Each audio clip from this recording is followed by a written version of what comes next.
mother. It's time for another episode of Birds with Friends. Just the duo of feathery brethren, weathering any season to see the Eagles eating teams like Scrammy's top with cheese. It's Philadelphia. Both and Zach kicking it cooler than two. When still Zach runs off with his valet keys. He's a real nuanced goose. Pull up a branch, get loose. It's time for some juice on some Birds with Friends. The early bird gets the worm, but prefers getting turned like a turn on some Birds with Friends. Both and Zach coming at you with stats and things flapping their wings on. How do you have time to consume all this content? You're listening to Dave Spadaro interviews. I take a morning bike ride and I listen to I want to hear more about that, but go ahead. No, the Schuylkill Trail. Really? Yes. Wow. Yeah, Hello, everybody, and welcome to Birds with Friends on a Tuesday afternoon for one of our favorite shows of the year. Bo Wulf, Zach Berman, Marissa Dunn, and special guest Diante Lee joining us for the Spread Your Wins and Fly draft. We're going to go through the 31 other teams in the NFL, their projected over-unders, and draft what we think is going to happen to those teams. But Zach, I think we should talk about the elephant in the room right away. Before we get to know how Deontay's doing, let's just get it out of the way. Your thoughts on the Harry Styles spitting at Chris Pine or not spitting at Chris Pine controversy? I have no idea what you're talking about. I figured this was going to be about the Florida State LSU game, right? Going for two there, which Brian Kelly should have done. But I know who Chris Pine is, know the name Harry Styles, but can't tell you. Zach, you don't know who Harry Styles is? I refuse to believe that. I mean, I know like vaguely who it is, but I couldn't pick him. I don't think I could pick him out of a lineup. No.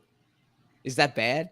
I should probably say I should know who he is. I did not know this was coming. That would have been one of the opportunities to lie and say that you definitely knew exactly. Okay, all right. Thanks, Diante. I see you've already picked up on the Birds with Friends tradition of piling it onto me early. I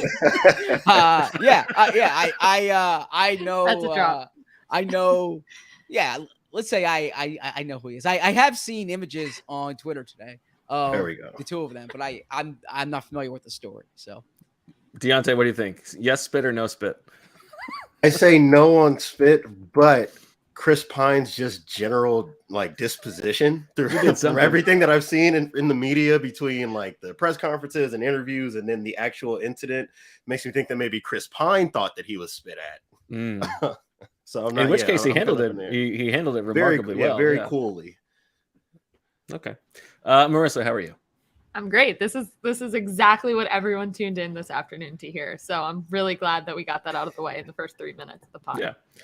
We did have a chance to talk to the coordinators today at the NovaCare Complex. Maybe we'll get to that at the very end of the show, but let's not waste Deontay's time any further. He's been generous to join us. And so let's get into it. Now, Zach, you are the defending champion here of the Spread Your Wins and Fly draft. And I explained to Diante ahead of time, we'll go in a snake draft order, and we each get our two challenge flags in which say you draft the Eagles over. I think it's going to be the Eagles under. We can throw the challenge flags. Of course, the Eagles not eligible for this draft, but because you are the defending champion, you get to decide which spot in the order you want, first, second, or third. I suppose I'll take first. Okay, leading off. I like that. Deontay as our guest. Would you like to go second, or do you want the sandwich at the three? I'll go second. I'm so terrible. This is the reason why I don't do fantasy, because snake drafts just break my brain. I never know how to strategize around it.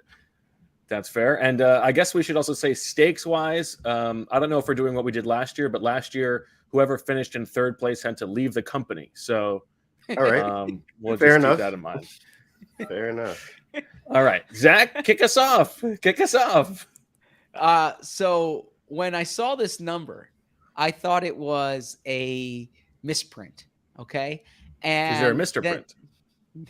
And then I saw your power rankings today, and I saw Austin Mock's predictive model, and I'm wondering, okay, this number still seems high, although Austin Mock's predictive number had it relatively around here. But the Chicago Bears they're listed here on our spreadsheet as 6, as the number being 6. I tend to like a half one way or the other, so you don't push, right? But we're going with what the number is here. I don't see a 6-win team. Now, I mean, longtime listeners know I've been a Justin Fields stan. Is that the term, stan? Justin Fields stan going back a long time here, ever since his Georgia days. But I just don't think he has the talent around him. That roster is barren. So I am going under. I'm going under six wins here. So give me the under. Now, scouting wise, Zach, you said, you've got the power rankings open. You've probably listened to Diante's takes on the Athletic Football Show. I was listening to the NFC West. You are a closed book here. We don't know what you think about these teams. Yeah, I don't know what I think of these teams either, to be honest with you. So, I'm staying away from betting on the NFL. Pick. I'm staying away from betting on the NFL this year. So I haven't looked as closely to it other than recreationally for these activities, but I'm going Bears under 6. You think that's a reasonable pick, Diante? I think that's a pretty reasonable pick. I do not think that Chicago Bears fans are going to have a lot of fun with this season. It's just so hard to envision what this offense is supposed to look like and being productive over 17 games. I really struggle to see where the explosive offense is coming from. The offensive line hasn't improved enough to make me think that they can run the ball or protect for Fields. And anytime you're putting a young quarterback, who I do think has a lot of promise, to be clear, under that kind of fire or duress, asking him to convert on a lot of third and longs, it's usually a recipe for a lot of sacks, a lot of sack strips, a lot of interceptions, and asking guys to, kind of play above their weight class. And I don't see a lot of guys that are breakout candidates on this roster. So, and I think that Robert Quinn might be traded, which is their best edge rusher. So I don't think that this is a ripe foundation for more than maybe 4 or so wins this season. Yeah, I don't see how they're helping him scheme-wise, protection-wise, or weapons-wise. So that's a tough. But on the other, Will trade-off. Anderson will look pretty good in their jersey next year. So, yes, there you go. All right, Diante, you are up, my friend. This is one like Zach that I'm pretty passionate about when I saw the number, and that's Tennessee as an under. I think that they have major cratering potential. I think that the way that they ended the year, and obviously some of that was kind of boosted by the fact that Derrick Henry was out, so you definitely want to be fair in those scenarios. But if you're evaluating the roster, you lose their number one explosive play guy in the passing game in A.J. Brown. I think that Ryan Tannehill is probably right at about that crest, on the mountain. Is he going to fall off the cliff this year or next? But I definitely think that that's on the way. And then they lose Harold Landry, who was their best pass rusher last season. I don't know if they're going to be able to get after the quarterback in the same kind of ways for as creative as they've been. And I'm just not a big fan of what they have at receiver right now. So unless Derrick Henry comes out and has some near or over 2,000-yard year where he's rushing for, 20-plus touchdowns, I have a really hard time seeing how they meet even the 9-win mark. So I'm definitely going under for them.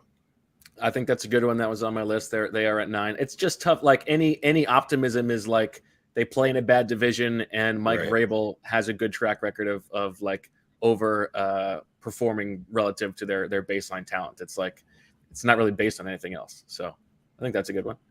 Zach, any Titans thoughts on hashtag Marissa's Titans? They miss AJ Brown. that's my big one. I mean, it's like a lot. Yeah. When you see that offense right now, and then you see the contracts that wide receivers got, like I think AJ Brown got paid market value, right? So that's one of those. It's like they created a problem and they don't really have an adequate solution. All right, I got 2 picks. Now I think listeners would not be surprised to know that like I see a lot more unders that I like than overs. That's very Bo. Because I'm probably more of a hater. But so that's why I'm gonna focus on an over, at least to start, a team that I think is gonna hit it. And I know that they've got the hardest schedule in the league. I know that they lost Tyreek Hill, but 10.5 for the Chiefs when you've got maybe the best quarterback in the league, if not top 2, top 3, a top 3 offensive line, a top 3 offensive schemer, and Andy Reid. Give me the Chiefs over 10.5. I'm betting on Patrick Mahomes. They're so fascinating to me because of what they're going to be asking some of their young defensive players to contribute this year.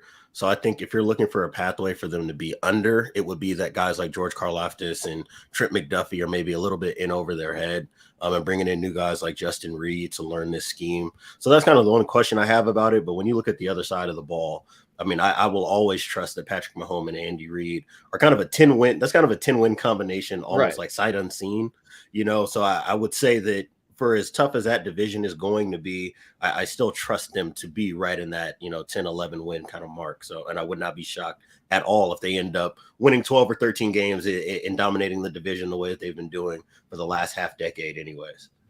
Yeah, that was the 1A on my list, right? I had the Bears and the Chiefs there, and I figured that I tried doing a little game theory here and figured Bo would just pound all the unders, so I was going to save my overs. Yeah, but, I had to get my over in. Yeah, but if I had to do it over again, I would go with that because I feel more confident. I feel like that's generally your favorite pick is Chiefs. Absolutely. Over. This is like the third year in a row I have the Chiefs winning the Super Bowl, right? So okay. I just keep playing that card. All right, and I will then go back to my true self and hit an under here, and this is the one that I think aside from Eagles fans rooting for the Eagles, this is their second priority this year, and that's the Saints under. It's 8.5 here, which is actually lower than you might see some other places. There are some people who think they have a chance to win that division. I don't see it.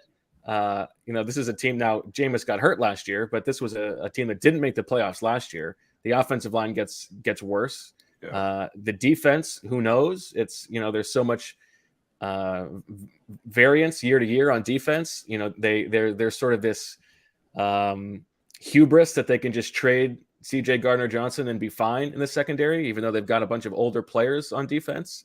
I think we probably underestimate how important Sean Payton was here. So give me the Saints under. I think there is also crater potential here for this to be a 5-6 win team. I can definitely see that. And to me, it's not just Chauncey Gardner-Johnson. Like, they lost Marcus Williams as well, who's, over the last 4 or 5 seasons, you can make an argument was a top 5 safety in the league. Like you said, you're losing Sean Payton, your offensive mastermind. I don't have any problems with like Pete Carmichael as a play caller, because I think everything that I've seen is that brain trust put the whole thing together with Drew Brees anyhow while he was there. But it is different going from being the defensive coordinator to being the head coach and not having the actual architect, kind of pulling the strings.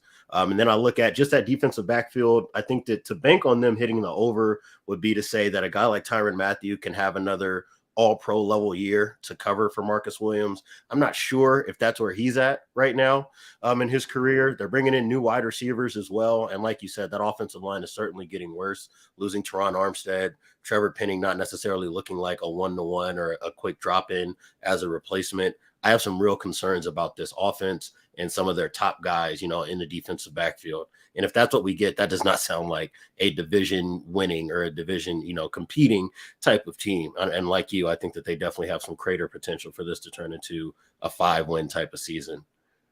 Yeah, far be it for me to pick against Peter King, right? Who has them as a Super Bowl team, right? Right. But I'm with both of you here. I know it doesn't make for good podcasting when we all agree. I just don't see it. I guess the reason for optimism is, and I know you just mentioned this, but unlike, say, the AFC West, you can probably stack up some division wins there against Carolina, against Atlanta. I just don't know if they're so significantly better. Like those AFC West teams, not to foreshadow here, but it's like if you put them in a different division, you're like, all right, that team's winning the division, right? Right. So that's the only thing I can see for the Saints, but I just don't see a high ceiling team there. Yeah, I think that's well said. All right, Diante, you're back on the clock. So this one might come as a surprise. I'm going with Seattle, and I'm hitting the over. I like this. I just find this team to be kind of fascinating. Obviously the first thing that you have to reckon with is the loss of Russell Wilson. And I never want to undersell that. Not only are you losing a still talented quarterback, that is somebody who kind of held up this franchise for a while. I just don't look at this as a complete teardown right now. I think offensively, they still have an infrastructure to be productive. I was talking about this with Robert Mays on the Athletic Football Show, but I think that with Shane Waldron there, they'll probably do a lot of empty stuff. That was something that he worked out really well with Jared Goff. I think that fits a guy like Geno Smith's skill set really well. I think that if you're doing a lot more in empty and getting the ball out quickly, that protects your young tackles and Abe Lucas and Charles Cross, who I think both over the preseason look like they might be true bookend types, or at least have the potential to be so. And if you get that and this 3-4 transition on the defensive end happens and they're able to generate some kind of pass rush, I can certainly see this being a 7-win team. I don't expect them to compete at the top of the NFC West, but I would never expect a Pete Carroll and John Schneider franchise to just bottom all the way out.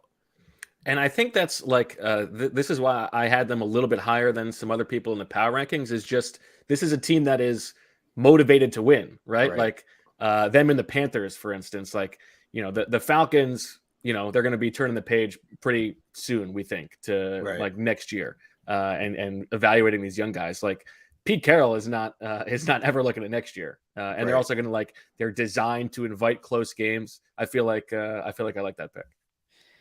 I had a hard time here. This was one that I wanted to stay away from, but I'm kind of debating whether to throw a challenge flag here or not. 5.5 though is a low number. I'm just going to stick away from this one. I can see the point that Diante outlined well. The flip side to that is their quarterback situation might be the worst in the league, that or Houston, right? So it's hard to pick on teams with uncertain quarterback situations. What about Washington? I would probably take Carson over Geno Smith. Okay. One of the things that Bo said that I really liked is the motivation to win, because they have 5 picks in the top 70, right? So they're going to be in good position to make a move with those picks to go get a quarterback if that's what they want to prioritize. So this is not one of those, hey, we'll only get one shot in the first round to make it happen. You know, if we want to go take a shot at a QB, so we need to make sure that we're as close to the top 3 as possible. Even if they land in that 7, 8, you know, maybe up to, 11 type of range, they can package these picks together and go get a CJ Stroud or a Will Levis or a Bryce Young or an Anthony Richardson, if that's how, the draft order shakes out and that's what they want to prioritize.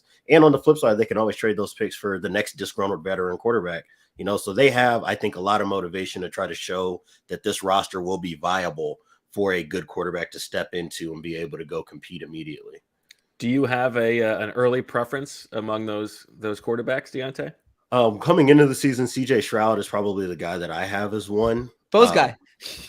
So that's probably the one that I really have zeroed in. I'm sure, if I ever come back on later in the year, if the season goes sideways for the Eagles, that'll be a guy that we'll talk about again sometime down the road too. But he's definitely first for me. And then I would say that right now, the way that Anthony Richardson looked, if that's how he plays throughout the season, then that makes a really kind of sneaky, interesting second choice for me. I agree. He was fun to watch there. That 2-point conversion was awesome. Wild. Yeah. All right, Zach, you're up. So somewhere down 95. Why don't you make your first pick? We'll take a break and then you can come back so you can have a second to think. Okay. All right. So my first pick here, somewhere down I-95, Lamar Jackson is seeing Miles Sanders' quote and is saying, "I agree. Put some respect to my name." What is an MVP quarterback with that coaching staff and that roster doing at 9.5? That's a double-digit win team. They've been a double-digit win team before. They had bad injury luck last year.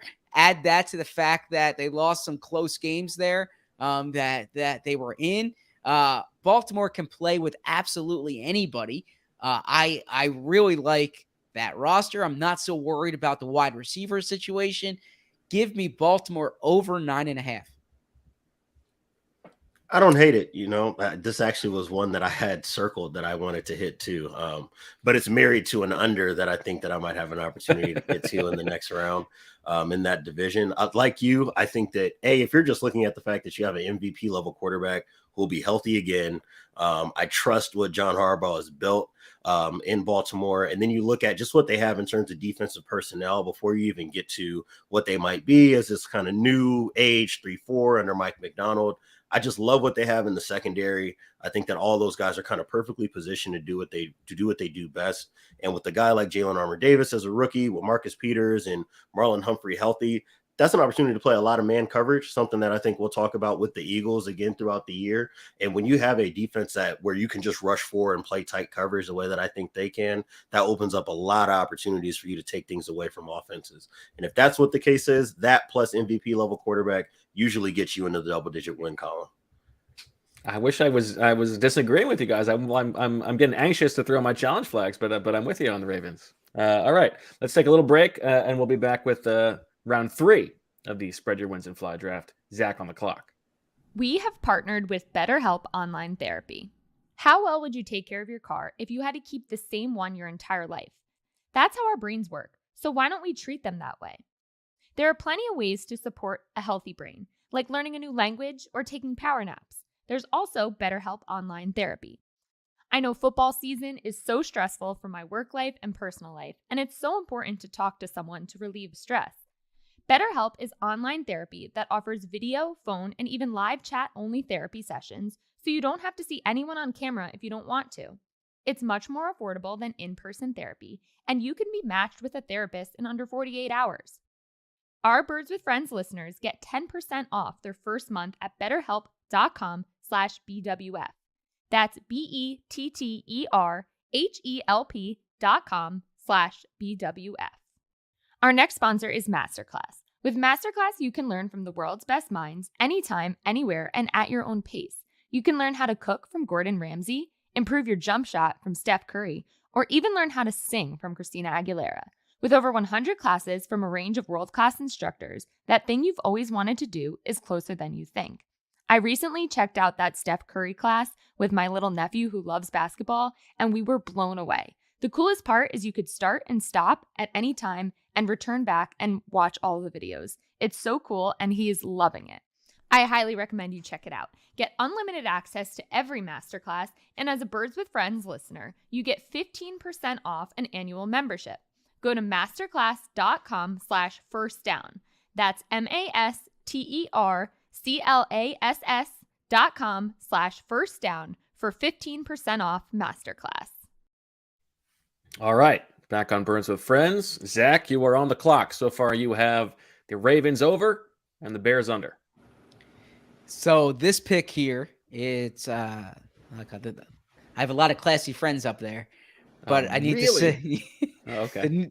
the New York Football Giants going under here.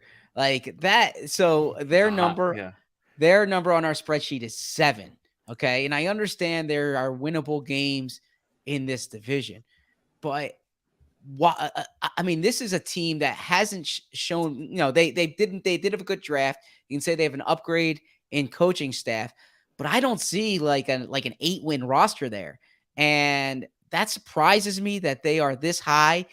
I'm lukewarm on Daniel Jones. I think that's a team that's like trying to That's put the something in best place thing that anyone has said about Daniel Jones in years. Now the one thing is you can say that it's kind of like an Eagles team from last year where there's this new coaching staff and they're figuring out this young roster, but I don't think they're as talented as the Eagles were in some spots last year. So I was surprised they're 7. I think they're more like 5 or 6, and this could be a team that could be in the sweepstakes for those quarterbacks we said. They could be a 4-win team. So give me the under on the Giants. I'm with you on this. I think that this roster still resembles too much of last year's. And if anybody watched the Giants last year, there's not much reason to feel very optimistic about what's there right now. That's not to say that, like you said, maybe Schoen and Dable are able to turn this over, in the next offseason.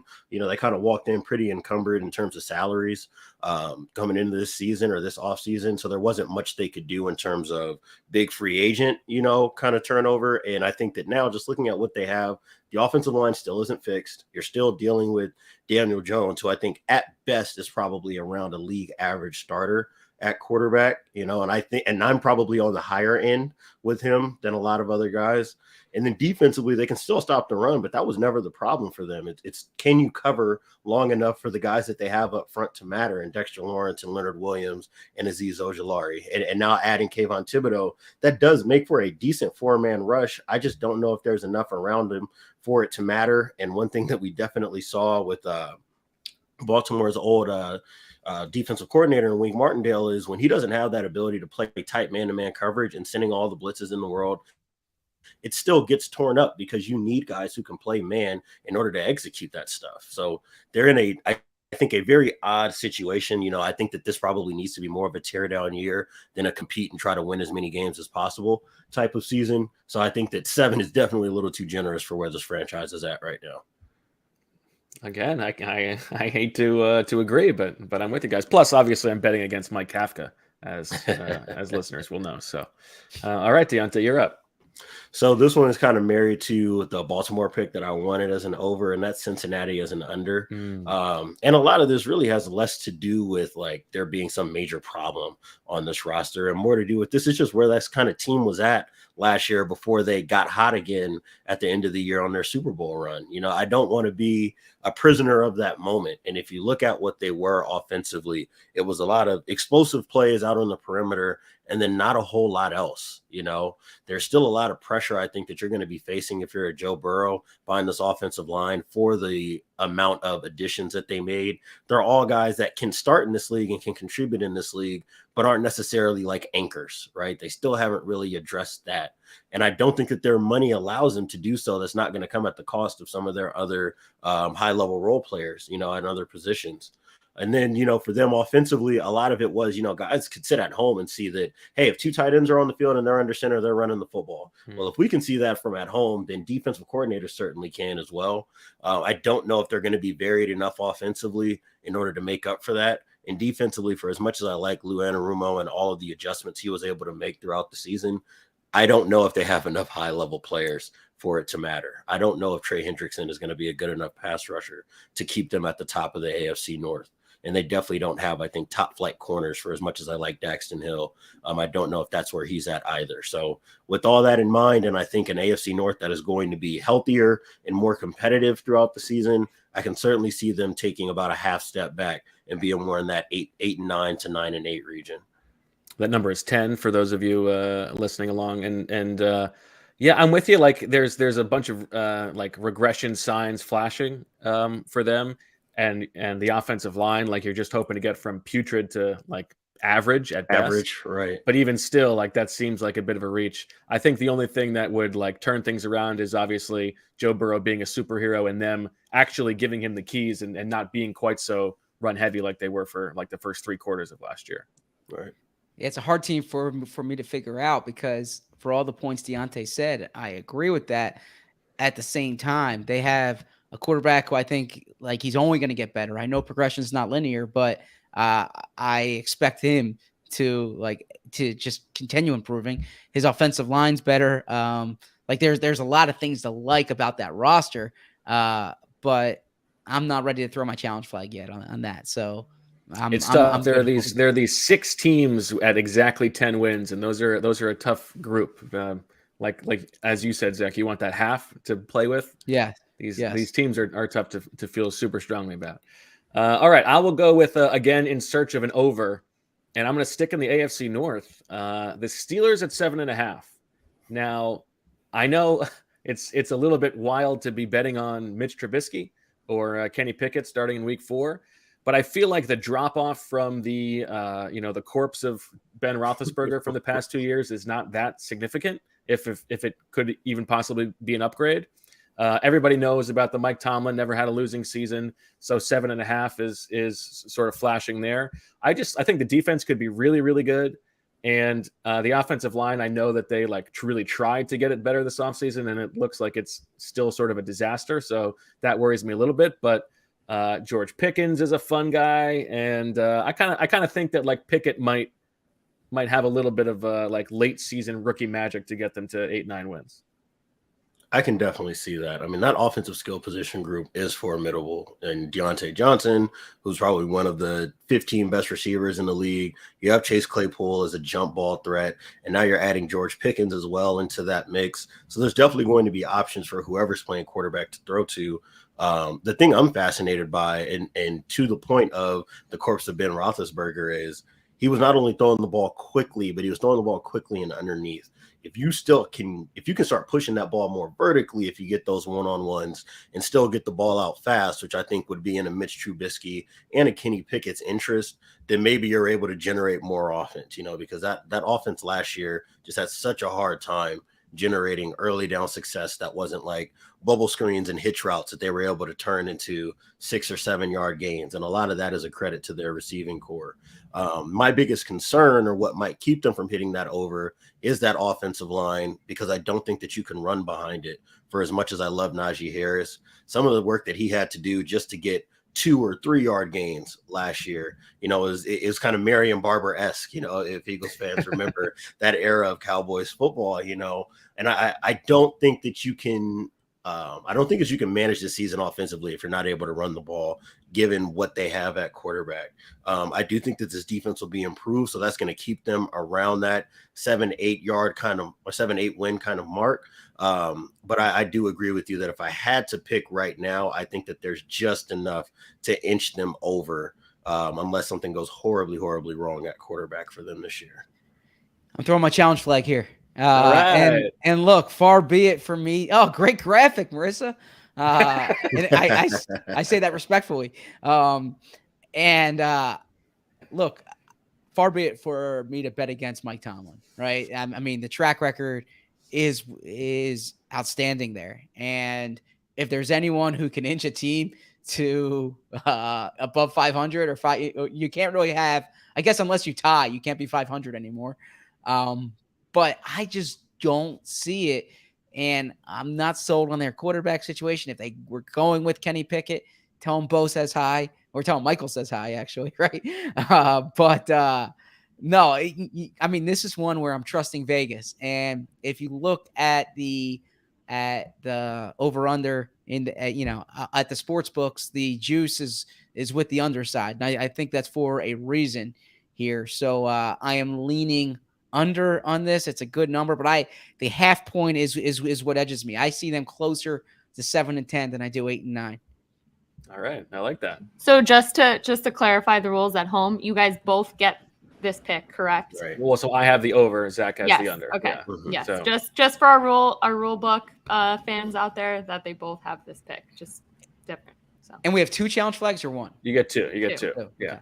And I believe the precedent last year was that if you want, 2 people can throw the challenge flag on the same thing. Yeah. yeah. Oh, interesting. Okay.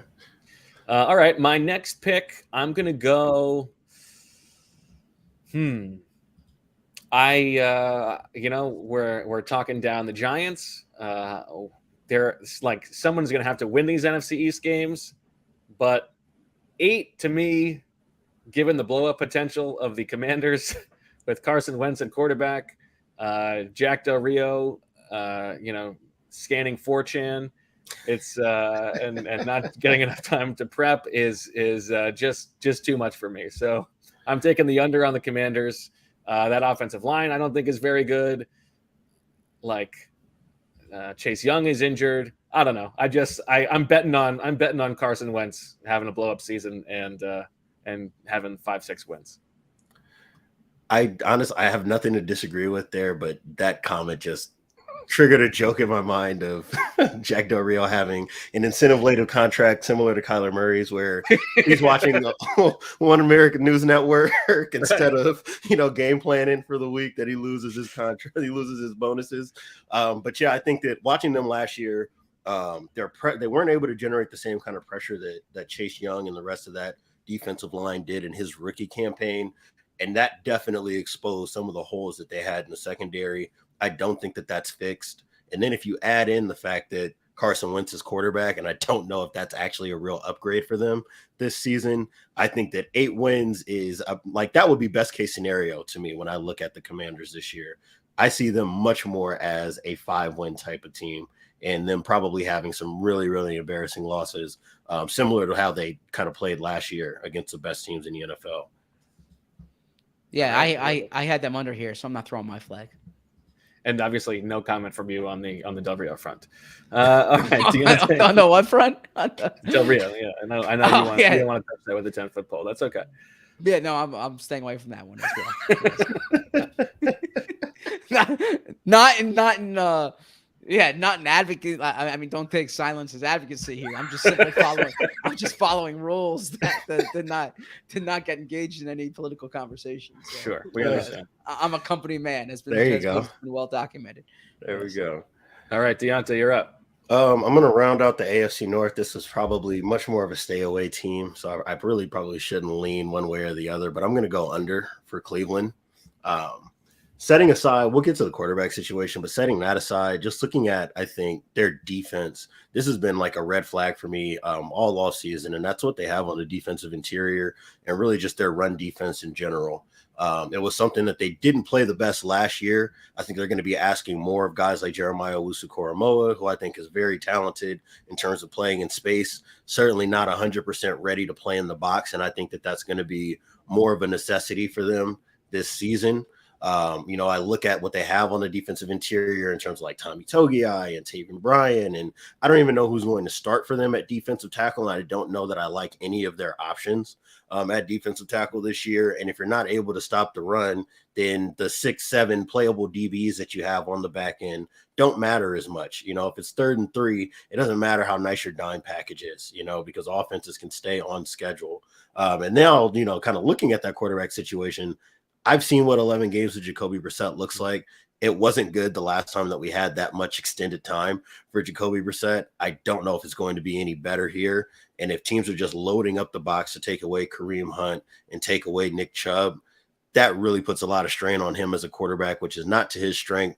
And we haven't seen what Deshaun Watson has looked like in multiple seasons, and God only knows what the context is going to be that he's playing under in terms of pressure and the narrative around him. I don't know if that's a healthy scenario for a team to go compete for a Super Bowl, which is, I think, how they envisioned themselves before the suspension came down. And I don't feel any better about this roster the longer that I look at it. So I definitely see a lot of under potential for them this year. There's one glaring bright spot in the backup offensive line room, but otherwise, I mostly agree with what you said. Yeah, I feel the same way. Although I keep going back to, I said this when we were in Cleveland. I like their O-line. I like their D-line. Yeah, and I think when you're good on the lines of scrimmage, you're going to be in more games than you're not. But I would still lean under because of the quarterback situation. Although I think people are sleeping on Amari Cooper. So I agree with that. I guess my concern is like Donovan Peoples-Jones and Anthony Schwartz and some of the other guys that they're just going to have to rely on at receiver. I think that's right. All right, Zach, you're up, and then we'll go to our second break. So I'm going over on the Los Angeles Chargers here, and the hesitancy is the division, right? Because there's no easy wins there, but I really like that roster. I like what they've done to upgrade it. I liked what they had last year. And then I think Justin Herbert, understanding development's not linear, but I think he's going to continue to progress. Like their weapons. I think their offensive line's better with Zion Johnson. I think that now the right side of the line, they still need to figure the right tackle spot. They still need to figure that out. And then I just think adding Khalil Mack, adding J.C. Jackson, who I know is banged up, but this is a team that I can see popping. So give me the Chargers. Yeah, that would have been high on my list in the next round. So okay, I just don't want to bet against Justin Herbert. I know that we thought it was coming last year for this team to be like an 11-12 win team, but they're all in. It feels like they have a real chance to win 12-13 games. Yeah, I'm with you. Like for me, teams that I'm going to hit the over on are teams that address their problems, from the prior season. And for them, their big thing was still pass protection. You go out and get an interior offensive lineman who I think is talented enough to do that and stopping the run. And they poured so many resources into their defensive line, their defensive tackles and edge defenders in particular. And I think that addressing those issues allows a guy like Justin Herbert to hit the field and feel like, hey, if I go out and just do my thing, everything else will sort itself out. You're much more protected. I think it puts a lot less on his plate, for as great as he was on third down, especially like the third and long situations last year. You don't ever want to ask any quarterback, let alone a young one, to have to perform at that level. And I think that if they can get anything out of this run game to help them control the clock, what they have in terms of run defense, the wide receivers that they have, who are all good contested catch guys, even though they don't have a burner. And I think that adding a top tier edge rusher in Khalil Mack to play opposite Joey Bosa, they've got all the ingredients you need to go not only win a division, but really be a force in terms of pursuing a Super Bowl this season. Zach, are you good to keep going instead of the break? We should maybe save the break if that's all right with you. Sure. Yeah. Sorry to throw you off. No problem at all. Little gamesmanship there. Yeah, that's exactly right. So last year, so just to give our actually, you know what? Why don't we do the? I'm kidding. No, to give our listeners and viewers the behind the scenes is last year we did this pod on audio only, right? So it was much easier to have all your sheets in front of you, right? When it's on video, like I need to look like I'm listening to what Bo's saying, because if I'm not, he's gonna call me out on it. Well, I don't care if you look like it, as long as you're actually doing it. But then at the same time, I'm trying to figure out which direction to go. So, all right, I have one here that I'm on the fence with, but I think I'm gonna do it. Okay, and I imagine Bo is going to throw his challenge flag here. I'm getting to the point where after, in year 4, I'm starting to get to know my host a bit. Okay. I'm going over on the Green Bay Packers, and I'm going over on them because first number's off, 11. Yes. I'm sorry. I should establish that. Okay. The number we're working here is 11. I think that year in, year out, they've proven that they're a double-digit win team. I'm not belittling the loss of Davante Adams, not at all. But and shout out to Marissa and the entire Athletic NFL show, and in particular Zach Kiefer. When I was listening to the Luck podcast, one line there, I think it was from David Shaw, that really resonated with me, where he said, if you ask, he was talking about the mistakes that were kind of made in building that Colts team.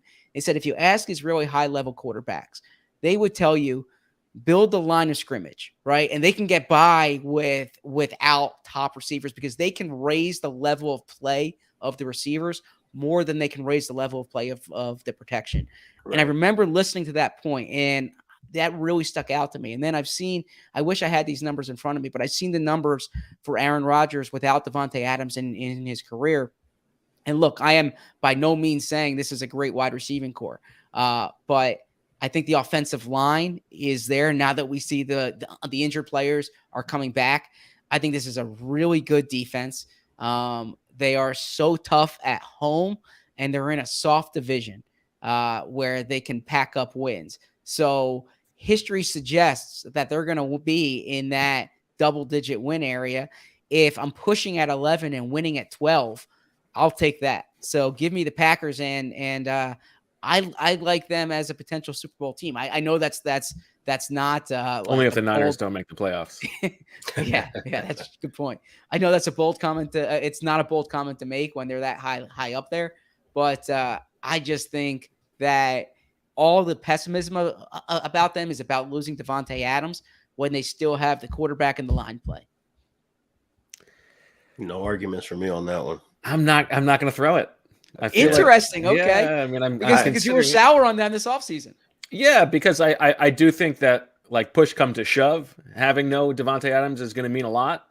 I do think they are maybe. I mean, they know what Davante Adams is. I agree with your point that Aaron Rodgers can make the receivers better, but Davante Adams is so good that I feel like it's that loss is underrated to some degree. But the division is so bad. The home field advantage, and it's like you've got a pissed off Aaron Rodgers, a motivated Aaron Rodgers for the regular season. I mean, I could see them winning 9-10 games if he stays healthy, but I'm not going to throw the flag. I think it's fair. I think it's a fair pick. I see the point Colin in our chat makes here. What happens if Rodgers gets injured? The thing I'll say is that you can say that about every team. Any team starting quarterback, except maybe the Eagles in San Francisco are like the two teams who their win total probably doesn't dramatically change if the quarterback goes down, or their win projection, but or the Texans, but like other ones. Yes, well, right, right. But like for any of these playoff teams, you can say that about any of them. So you can just take the under for any of them based on that logic. Yeah, right? I think that's right. Yeah. All right, Diante, you're up. I really wanted to hit an over, but I feel like if I don't take this one, then it's not going to be available to me the next time around, and that's going to be the under on the Cowboys this season. I just look at yeah, and they're set at 10. So when I look at the Cowboys, I think about what were the things that made them so dangerous in the first half of the year. and it was their versatility on offense, right? The fact that they could get into all these different personnel groupings and they could really be a threat running the ball, both with Ezekiel Elliott and Tony Pollard. They had 2 tight ends who were good receivers and blockers. And you had, multiple wide receivers, each of which you can make an argument could be a wide receiver 1 for teams. And then you look at the second half of the year, no Michael Gallup, Blake Jarwin is hurt. You're a little bit banged up on the offensive line. Dak Prescott is banged up. And then you start to see a little bit, not cratering, but you certainly saw some regression back to the mean. Well, basically the way they ended the season is the way that they're just playing now in 2022. You've had some losses on the offensive line. You're talking about no Blake Jarwin. So now there's less 2 tight end sets or 3 tight end sets that they were able to use to really put some strain on defenses. You don't have Amari Cooper anymore to play, as that. While he lined up as the outside receiver, he was probably best served as their third option, the guy you could hit for explosive plays over the top. So Gallup and Lamb could kind of work those intermediate areas. There's nobody there to do that for you either. And then when I look at the other side of the ball for them defensively, they weren't the best run defense, but it didn't matter because of how often they were getting after quarterbacks and forcing turnovers. You lose one guy in your pass rush stable and Randy Gregory. That puts more strain on the plate for a DeMarcus Lawrence. That means more time on the edge for Micah Parsons. And that is what he does best. But I think that the best version of Parsons is a guy that you can do whatever you want with and not try to, kind of pigeonhole into 1 or 2 roles. So I look at just their depth chart, some of the guys they've lost, and then I just think about regression in terms of turnover luck defensively, some of the explosive plays that they weren't able to generate. The wild card round against San Francisco obviously stands out in that way, and I just have a hard time seeing how they're still a double-digit win team in 2022. Can we give you a second to give your Trayvon Diggs spiel? I feel like that's established. I think that one's established. Fair enough. They've still got the 2 best players in the division, which is enough reason to be somewhat optimistic. But I do think that signs are pointing the opposite direction. So I'm not going to challenge that call. Yeah, I'm staying away from this one, but I think that it's kind of I think it's almost ironic now. I mean, usually the Cowboys are the team that gets all the hype, and I think there's so much anti-hype against them right now that because they for the first time really didn't have a splashy offseason. I think that I think people might be sleeping on them a bit now, but there are too many variables at play for me to throw the challenge flag at that. I was hoping to stay away from that one. I'm glad you took it, Diante. And that is now officially all 3 NFC East teams in as an under in this draft, which not a big good sign for the Eagles. Kind of guess, which way we would have gone for Philly. All right, I'm gonna take. I'm gonna start by taking the Cardinals under at 8.5. This is I feel like this is another blow up potential. Kyler Murray is this. He's around such an aging cast. It's such a weirdly built team, and I know you talked about this with Robert on the podcast, Diante. But that team is old, all over the place. Very sneakily, you wouldn't think so because of the age of their best players, right? Or their most intriguing players. But the guys who spend the most time on the football field are all old. Right. And then even guys who aren't old, but are old in football life, like James Conner as a running back. Right. And we're pretending like Hollywood Brown is going to be some huge addition. There's some panacea to the offense without DeAndre Hopkins, who's missing 6 games. That defense was very good last year, and it's hard to expect him to be as good given the year-to-year variance. And so 8.5 for the Cardinals to me feels like a pretty solid under. I mean, you just look at and you add in what the top of the NFC West looks like. Yeah. This is a team that regularly struggles against San Francisco, regularly struggles against the Rams because of pass rush, that they're able to put on Kyler Murray without blitzing. This is a team that over the last couple of years has cratered in the second half of seasons.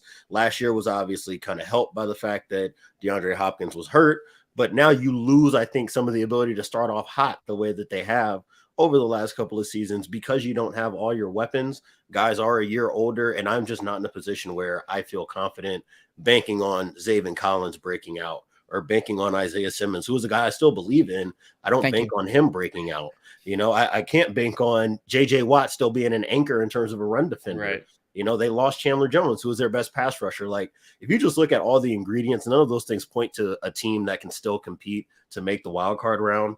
This has major crater potential, like you were saying, Bo, and I can't throw my challenge flag on this. I would not be surprised at all if this is going to be everybody signed an extension and then everything just kind of fell off the ceiling the year after. That's exactly kind of what this season feels like is on the way. All right. I agree. I was just going to say, agree with all the above, but still hard for me to bet against Isaiah Simmons. So hanging on. Hey, I'm with you, man. I'm hanging on for dear life with this stock. Yeah. It just takes a little bit more time. I was watching that Clemson game. Or I had it on in the background last night, the Clemson game. And I'm like, man, remember when Isaiah Simmons was running around the field in that jersey? So still hanging on to Isaiah Simmons, but not challenging that one. All right.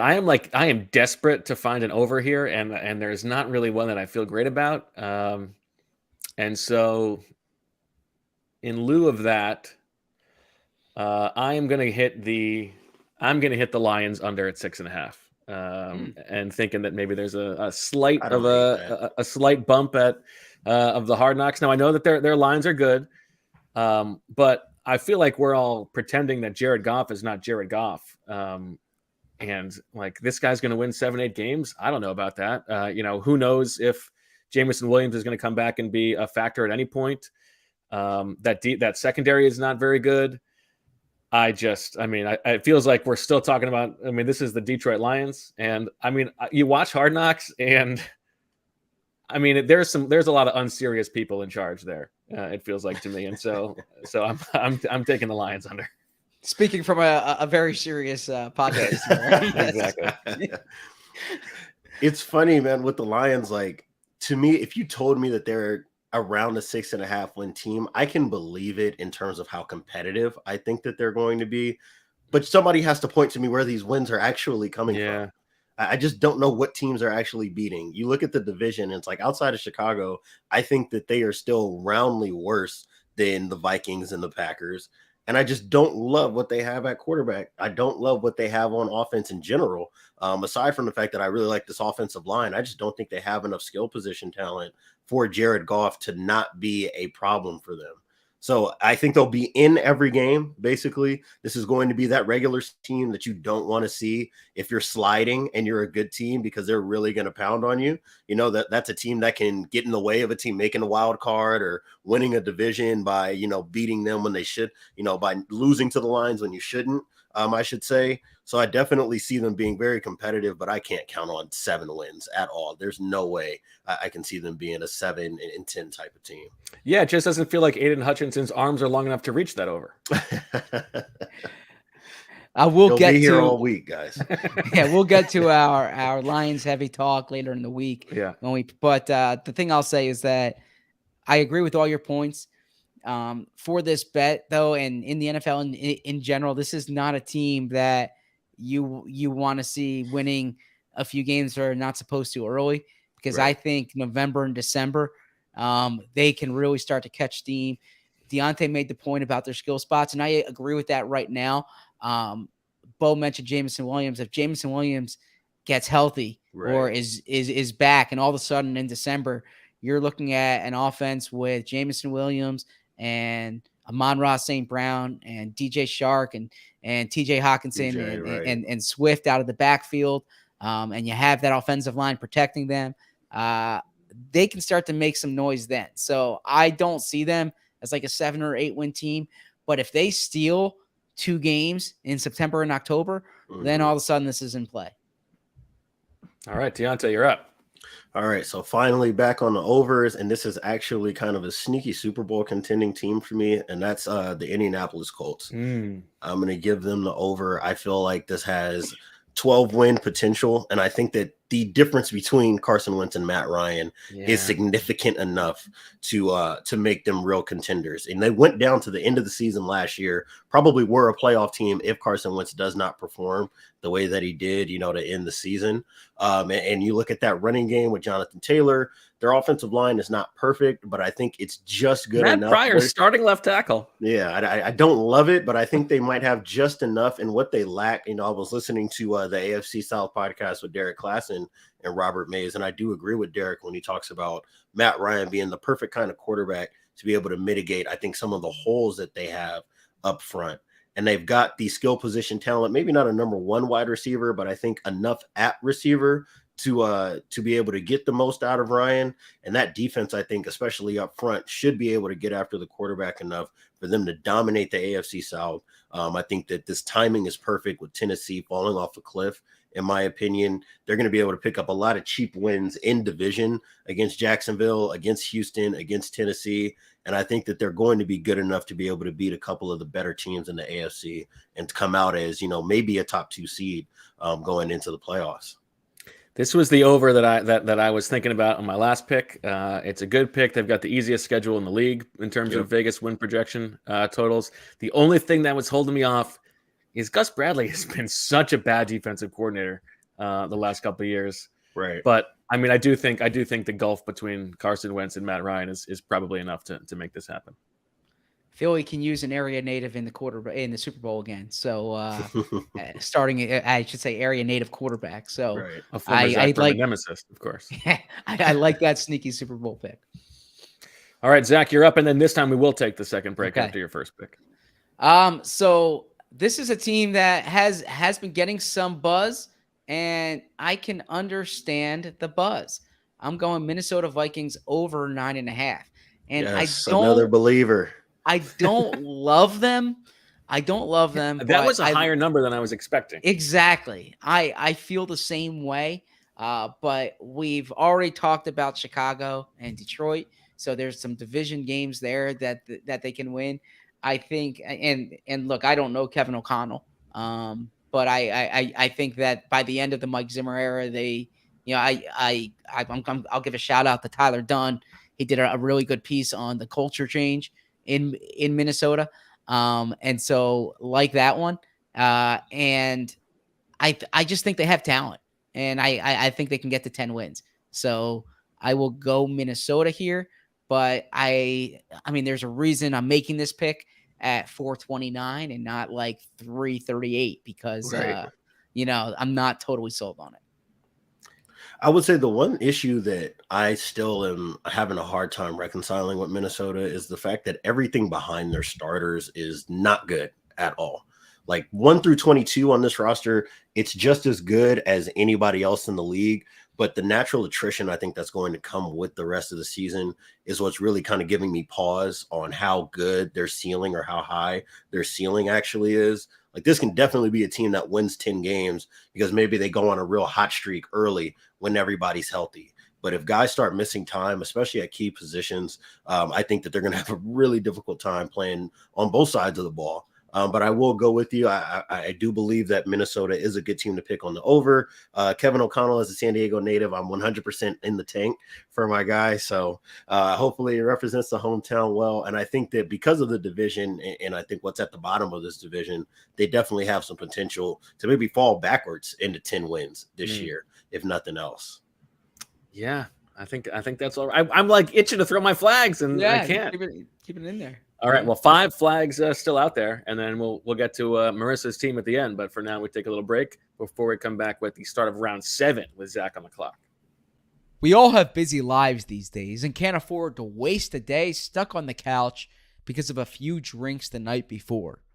Z-Biotics is the answer we've all been waiting for. Z-Biotics pre-alcohol probiotic is the world's first genetically engineered probiotic. It was invented by PhD scientists to tackle rough mornings after drinking. Here's how it works. When you drink, alcohol gets converted into a toxic byproduct in the gut. It's this byproduct, not dehydration, that's to blame for your rough next day. Z-Biotics produced an enzyme to break the byproduct down. It's designed to work like your liver, but in your gut, where you need it most. Just remember to drink Z-Biotics before drinking alcohol, drink responsibly, and get a good night's sleep. Give Z-Biotics a try for yourself. Go to zbiotics.com/BWF to get 15% off your first order when you use BWF at checkout. Z-Biotics is backed with 100% money-back guaranteed, so if you are unsatisfied for any reason, they'll refund your money, No questions asked. I'm excited to share with you our next partner because it's a pretty cool product. Let's talk about Athletic Greens. If you're looking to get better gut health, more energy, or a stronger immune system in a really easy, natural way, you've got to check out Athletic Greens. I'm sure you'll all agree that most of us are not huge fans of having to take a bunch of pills or vitamins in the morning, but with Athletic Greens, you can get rid of all those extra vitamin bottles and finally make some room in your cabinet. Athletic Greens is an all-in-one solution that actually tastes good. You'll really enjoy getting your daily vitamins. If you check out my fridge, you'll see it in there because I've been hearing about this product all summer. My sister and her boyfriend kept bringing this up to me as something I needed to try, so I started trying it myself. I was wondering, as you might be, what is it? Well, with one delicious scoop of Athletic Greens, you're absorbing 75 high-quality vitamins, minerals, whole food source superfoods, probiotics, all to help you start your day right. This special blend of ingredients supports your gut, your nervous system, your immune system, your energy, your recovery, your focus, your aging, all these things. It's lifestyle friendly, whether you eat keto, paleo, vegan, dairy-free, gluten-free. It contains less than 1 gram of sugar, no GMOs, no nasty chemicals or artificial anything, and it supports better sleep quality and recovery while also supporting mental clarity and alertness. Right now, it's time to reclaim your health and arm your immune system with convenient daily nutrition, especially heading into flu and cold season. It's just one scoop in a cup of water every day. That's it. No need for a million different pills and supplements to look out for your health. To make it easy, Athletic Greens is going to give you a free 1-year supply of immune-supporting vitamin D and 5 free travel packs with your first purchase. All you have to do is visit athleticgreens.com/birds. Again, that is athleticgreens.com/birds to take ownership over your health and pick up the ultimate daily nutritional insurance. All right, back on Birds with Friends. We got about 25 minutes to get through the final 3 rounds here. Diante, very generous with his time. Zach, you are on the clock. So I'm looking at the New Orleans Saints. No, that's a joke because I wanted to pretend I wasn't listening to you earlier. Always good to explain the joke. Yes. Yeah. Well, I know we're tight on time, so I couldn't play out. I was going to play the joke out a little longer. Los Angeles Rams. I'm staying in Los Angeles here. I'm going over on them. They're 10.5 on here. That schedule is brutal. Yes. That there might be a little, Super Bowl hangover here. But I really like the roster, and they seem to get better this offseason. They add Allen Robinson. Okay. They add Bobby Wagner. They get Cam Akers healthy this year. So there's just a lot to like now. Left tackle situation, the offensive line, you're not crazy about it, but this is a coaching staff that has shown they can win games. And it's a cool, I think they can get to 11. So it might be 11-6, but I'm going with 11 here. I think my only hangup has just been the potential for that champagne hangover to really last a while because they don't have a ton of depth on this roster. I think that if they're going to hit the over, it is going to call for, I think, Allen Robinson having an excellent year. I think they're going to need to get a lot more out of Henderson and Akers as their running backs. And you got to hope for Matthew Stafford health, and at this point now, I think there was such a rush to react to some of the ways that they were talking about Stafford's elbow in the preseason that now they're all coming back and say like, no, it's cool. He'll be fine. And I do take Matthew Stafford to be a pretty tough quarterback. So he's never going to pull himself out, under these types of circumstances. But I do have some concerns if their guys do start getting hurt or if they're not going 100% because everybody's just playing for the postseason. I do wonder whether or not they have enough on the back end of this roster, similar to Minnesota, for them to be real contenders late in the season. Yeah, it's the elbow. I mean, it's the champagne in the elbow. That's what worries me, and the schedule. Yeah, I'm still not going to throw it. All right, Diante, you're up. Wait, ahead, real Zach. quick here, just for 15 seconds. There was news as we were talking. The Eagles placed Andre Dillard on injured reserve. The injury came out as we spoke last week, but now they open a spot on the 53-man roster. And of course, this is week 1. He was on the active roster for Yep. week 1. That's something for a separate game that we'll talk about another time. Okay. All right, Diante, you're up. All right, so my AFC sneaky team in the last round was Indianapolis. This is one that I feel like anybody could take with the bullet, and that's the Buffalo Bills as an over this year. You look at the AFC East, I expect them to absolutely dominate it again this season. Even for losing Brian Daboll, I think they've built up enough of an infrastructure offensively for them to be able to sustain that. I don't think that Ken Dorsey is going to be much different from a play calling perspective. And I think that they're trying to add a little bit to what they do offensively. You know, drafting a running back. I think that they're opening the door for Isaiah McKenzie to get more touches, a guy who down the stretch last year they used on screens and jet sweeps and things like that, where they can get the ball out on the perimeter to stretch defenses side to side and really allow, you know, Josh Allen to use his legs as well to put a lot of strain on, you know, all 53 yards of grass laterally. I think that we'll see a lot of that again this year. And I'm at this stage now, because of the improvements that he's made, I'm just taking the very best of Josh Allen, especially what we saw at the end of the season and in those 2 postseason games, to just be who he is now. And if that's the level of quarterback they've got with what I think might be the best defensive roster in the NFL, that to me is a number 1 seed in the AFC and a team that I absolutely expect to see playing at worst for the AFC Championship. Yeah, this feels to me like I don't know if they're gonna pull it off in the playoffs, but this is a team that is like very motivated. It seems like to put a stamp on the regular season and make it their own. And as you said, it's the AFC East. They should have a chance to rack up wins. All right, I got a back-to-back situation here. I'm gonna go with sticking in the AFC East. I'm gonna bet against the Patriots. I'm gonna go under 8.5. That's another one. I don't want to not trust Bill Belichick, but I also am not going to trust a combination of Joe Judge and Matt Patricia as now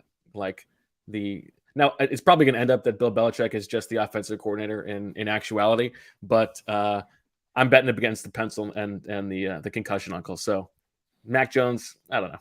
I'm under. That's all. Just in the interest of keeping things moving. Zach, do you have anything to say on the Patriots? No, I was going to say, true to form, you have, I think, 2 overs and the rest are unders. So, yeah. That feels right. You pound the unders. I'm so torn on the Niners because I love that defense. I love D'Amico. They have that screaming like positive regression coming where they were like one of the best defenses in football, but didn't get a lot of turnovers. And so I feel like that's going to flip. I feel like they're going to be like a top 3 defense, but on offense, like I find it so silly that the most precious thing in the organization, this young quarterback, they've hired Brian Greasy to be his quarterback's coach, straight from the booth. What is going on now? This is probably just Kyle Shanahan taking over there, but I've got the 2 sides. Like, do I want to go with D'Amico or against what feels like an odd situation on offense, like the Jimmy G thing? I think everybody knows that that's going to play out in some weird way. But I'm just gonna bet on D'Amico, and I think you've convinced me, Zach, because I have too many unders. So I'm gonna go the Niners over 10 wins. This one kind of hurts me because this might be my favorite team, or the team that I'm most excited to watch this season is the Niners, because of what you were describing defensively for them. I think that if they're able to force any turnovers at all, what they have in terms of pass rush, which is like a true stable of like 5 to 6 guys, both on the interior and on the edge, that can get after the quarterback. You have the best linebacker in football and Fred Warner playing behind him. And I think that if they get anything at all out of their safeties, you know, they address the cornerback position enough to where this might end up being as complete a defense as we have in the league outside of Buffalo. And if Trey Lance is anything close to what I think he can be, and I do trust that Kyle Shanahan will be able to get the most out of him, I think that encouraging him to use his legs a bunch will probably be a big piece of their offensive success if they're able to have it this year. And if they can keep him, Trey Lance, and Elijah Mitchell healthy, I think the speed that they have on offense to kind of go and balance out what they are as a physical downhill running team, that's enough, I think, for them to kind of dominate that division and be at the top of the NFC, or one of the top teams in the NFC this year. Love Trey Lance this year. It's going to remind you of RG3 in 2012, right? I mean, he's going to I heard Bo say we all know how the Jimmy G thing's going to turn out. I don't. I think Jimmy Garoppolo is going to get paid well to be a backup quarterback because I think Trey Lance is going to be awesome this year. I am a believer, and I think Shanahan's going to scheme it up and he's going to make it work. I was at the comparison I would actually make is to Jalen Hurts last year offensively, especially when the Eagles got hot, in that midseason portion when they kind of left some of the RPOs behind that I think that Nick Sirianni wanted to run and not being as spread pass and being a little bit more spread to run offensively. I think if you're able to incorporate that for Lance with all the big bodies that they have and how punishing they can be in the running game, that might make the game really, really easy for Lance, similar to how the game was made easier for a healthy Robert Griffin III, in his rookie year, when it looked like Washington was just going to take over the league. All right, Diante, you're up. All right, for me, because you took San Francisco, which was going to be my next pick, I'm going to go with Carolina, and this is one that I really do not feel good about at all. Like 6.5. If this were a true kind of betting scenario, this would 100% be a stay away. But I'll go over as somebody who was probably as low on Baker Mayfield last year when he was hurt. I do think that this scenario will allow him to get back to doing some of the things that he does best, which is being really efficient with getting the ball out of his hands, not having to work through complicated progressions. The only issue I think I have with this roster is the offensive line, but I think that they have everything else that you need for them to be competitive in a weak division. And I love what Phil Snow has done with that defense.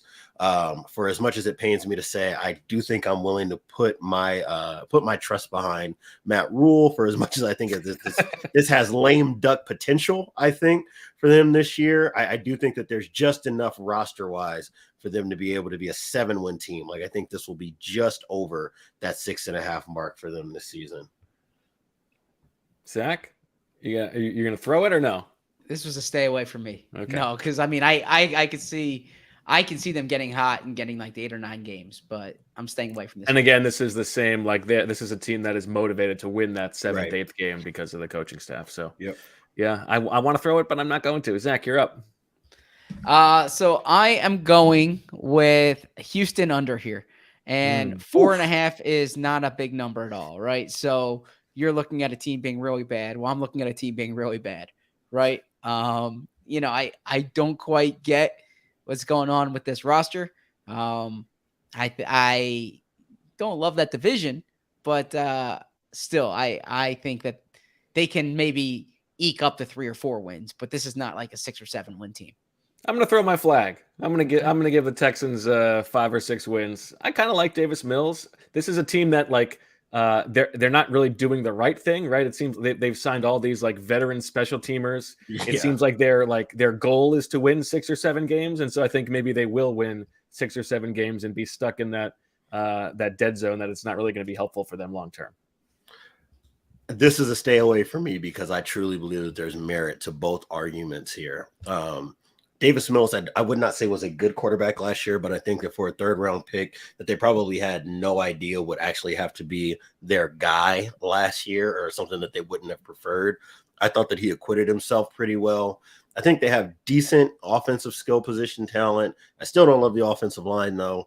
And you look at them defensively, and some of the pieces are like, okay, I like this name or I like that name, but I don't think I like the combination of all the names together.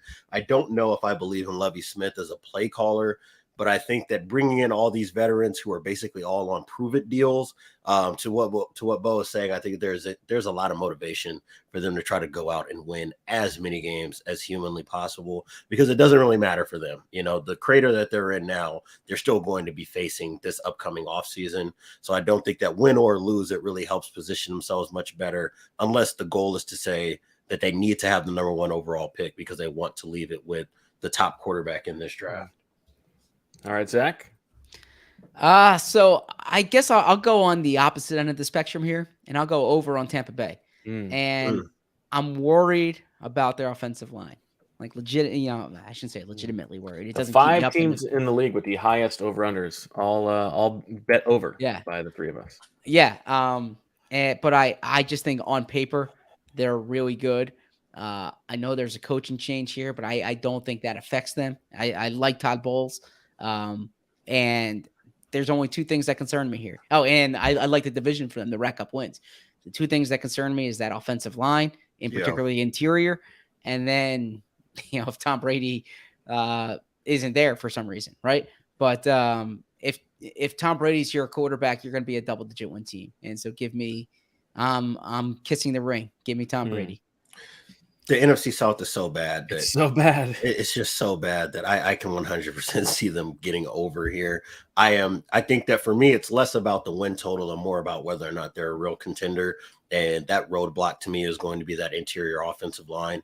We saw a little bit of the pressure that they were under when they played the Rams last postseason, and they've lost guys. This might just be one of those roster attrition years because they've held this core together as tightly as they have, since Tom Brady's been here.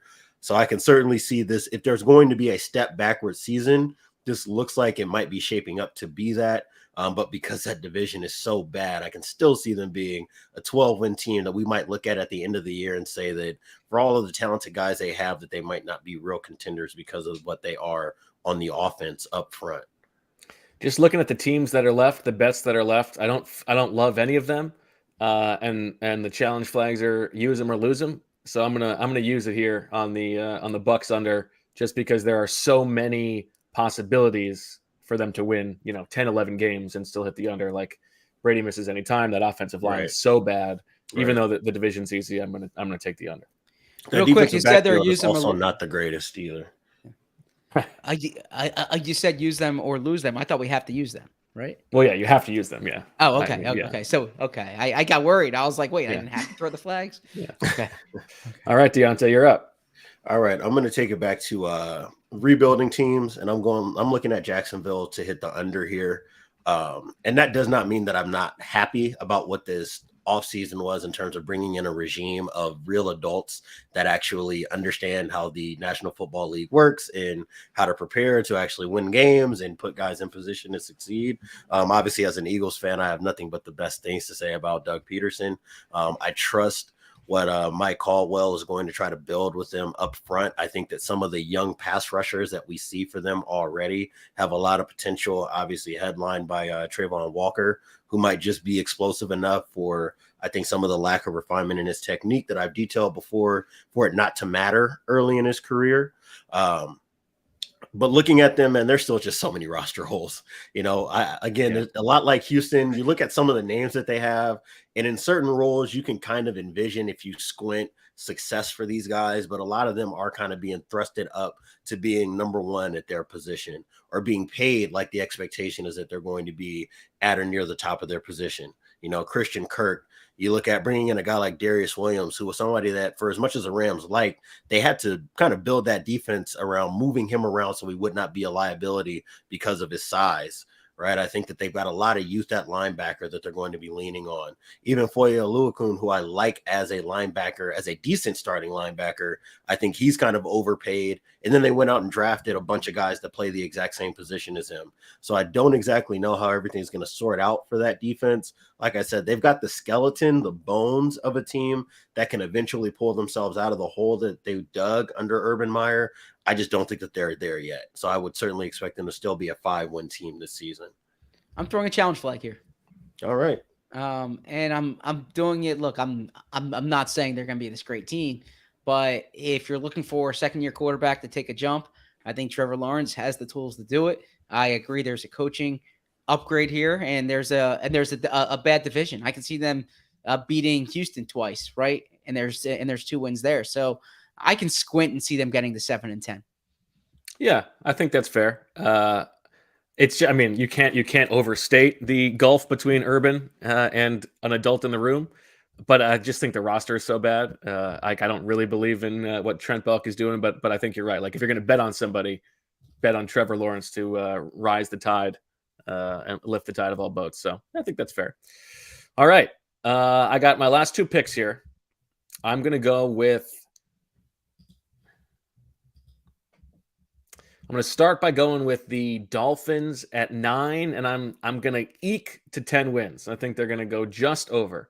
I like that defense, and this is like small sample size theater of one joint practice, but I like what I saw, and I think that division, like if I'm betting on the Patriots to hit the under, and I think the Jets are obviously not very good. I think the Dolphins can rack up some easy wins, and they have so much speed on offense. I don't know that I believe in Mike McDaniel long term, but I think that getting to 10 wins and he's like this year's Brandon Staley golden boy of the media. I can see that playing out. So give me the Dolphins over. I'm going to throw the challenge flag on this one. Nice. A lot of this is just maybe kind of lack of belief in Tua for me. Yeah. But I just don't see quite enough out of him yet for me to really lean all the way in. And that's with me liking a lot of the things that you described. I think defensively, some of their young guys have progressed to a point where they're legitimate role playing or, dependable starter types of players.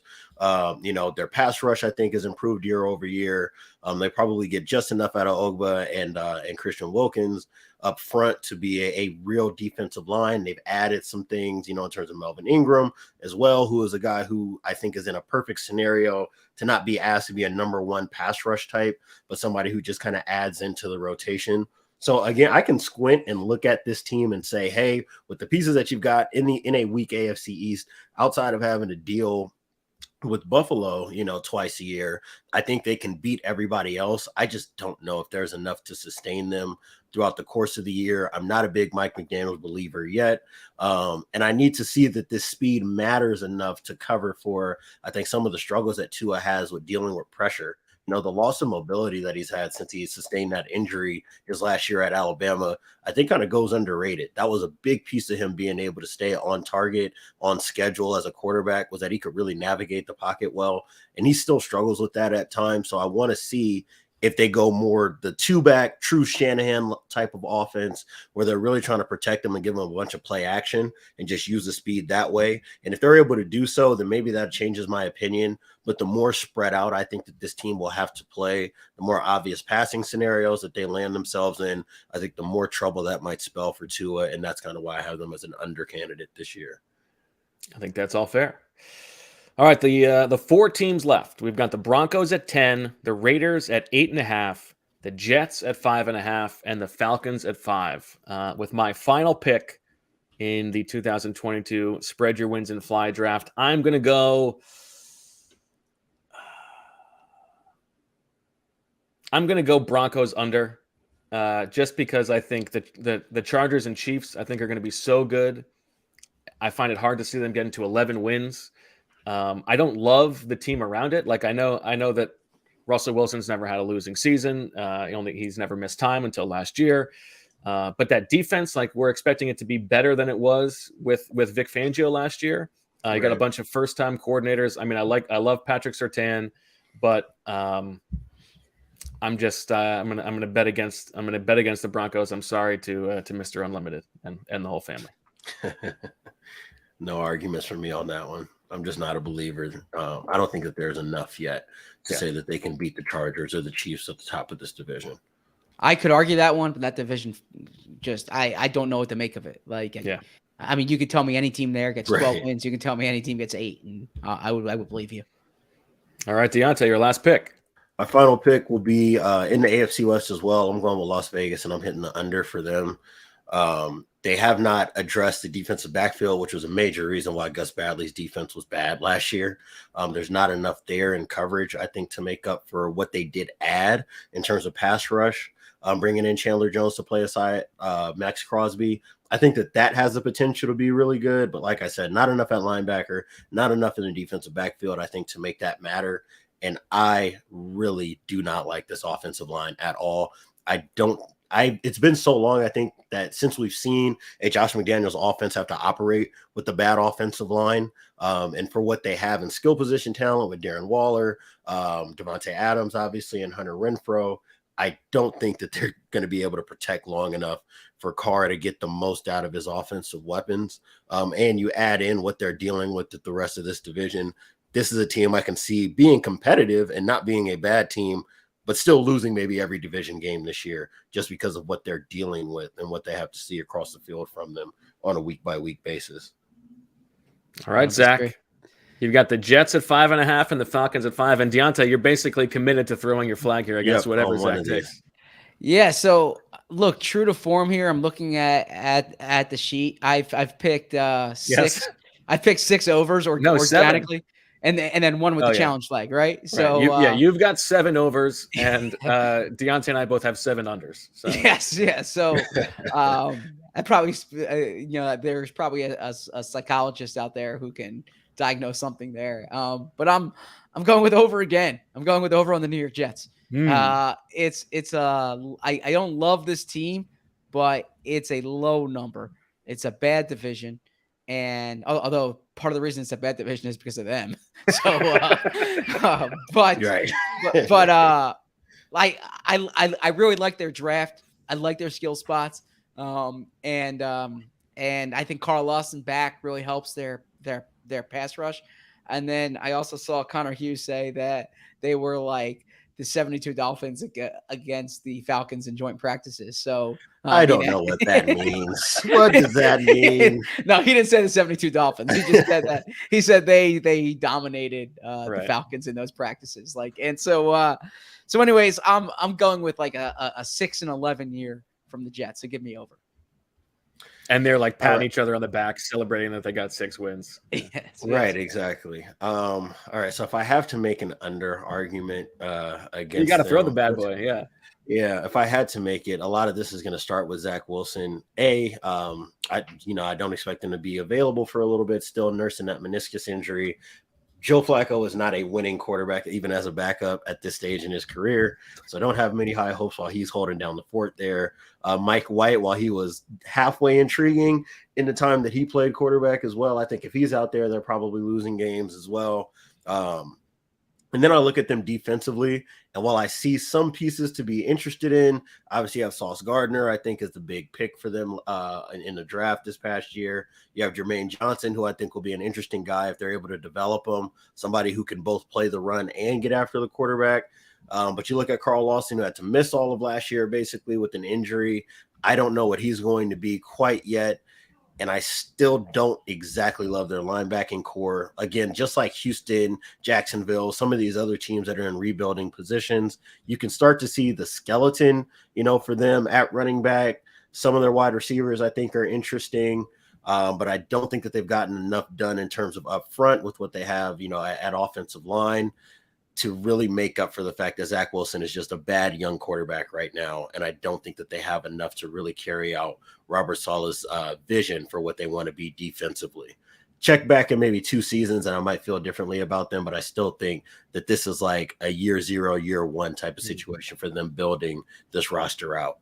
Check back in 2 years. We'll see if he's still there. I think it's right. Right. All right, let's quickly run it down before we get to Marissa's big moment. I've got the Bucks under, Chiefs over, Broncos under, Niners over, Dolphins over, Cardinals under, Patriots under, Saints under, Commanders under, Steelers over, Lions under, Texans over. As I read this, I feel like I probably don't need to do this for everybody, but I've done it for me, so I should do it for the 2 of you. Diante has the Bills over, the Bengals under, the Cowboys under, the Colts over, the Dolphins under, the Titans under, the Browns under, the Raiders under, the Panthers over, the Jags under, the Jets under, the Seahawks over. Zach has the Bucks over, the Packers over, the Rams over, the Chargers over, the Ravens over, the Vikings Never the over. optimist. Yes, the Steelers under, the Giants under, the Jags over, the Bears under, the Jets over, the Texans under, and Marissa, you are on the hook here for the Falcons over under 5 wins. Hashtag Marissa's Falcons. What are we going to get? Well, in my 30 seconds of research, looking at their schedule right now, I'm going to go with under 5. I don't know what that says about me, Zach, if I'm, this is your first under. Yeah. So I've not done well with the over the past 2 years. I was honestly hoping I got the Jets because then I could just pick the over because, I do the Jets podcast. So got to endear their fans too. So thanks for that, Zach. But yeah, not sure I believe in Mariota down there, but I don't know. Sorry, Falcons. I'm going to go under 5. So. All right. Yeah. Well, Wolf right. is head coach, and you're betting under. Okay. Wow. Wow. No, that's the joke. That's the Ouch. joke. For our It's listeners. one of the meanest things anyone's ever said about him. Hey man, there's a lot of FedEx inheritance behind that guy. I don't know if you should feel so bad about that. Exactly. Yeah, I'll trade with him. All right, Diante, you have been like overly generous with your time. Thank you so much. I feel like it would be very silly if we brought you on this podcast and didn't ask you just one time, like, what's your prediction for this Eagles season? I think it's kind of, I was tweeting about it when the Chauncey Gardner-Johnson trade went down, but to me, this is at worst a year that you should expect to compete for the NFC title. But I think even bigger than that, this is a situation to get a clear evaluation on what you do and don't need at the quarterback position. I think that this is probably the best roster non-quarterback in the league, or at worst top 3. And I think that you're going to get a real quick picture on whether or not this roster is good enough to compete for a Super Bowl. So if Jalen Hurts is able to rise to the occasion, and I think if Nick Sirianni is able to scheme enough around him to, like he did last year, to keep him in protected situations, then you have the potential to really make noise in the NFC, not just in the division. But I would say that this is probably about as encouraged as an Eagles fan as I've been for this roster in quite a bit of time, probably since they got hot right during, at the end of the season for that Super Bowl run. I haven't felt as good about a roster since then. All right. Well, that sets us up well for the rest of the week, in which we will talk about our big picture predictions for the season, and also obviously zero in on the matchup in week 1 against the Lions. So stay tuned. Also sets up well to bring me back in 2 months to talk about how I hate myself if this season goes sideways. Just like everybody. That's the arc of the season. That's how it works. So we'll talk to you soon later this week on Birds with Friends. Diante, again, thank you so much for your time. Thank you. Thanks to all the listeners. Thanks to Marissa and Zach, for everybody, and Elijah, and Jessica's slides. I'm Bo. Thanks for listening. And as always, we love you.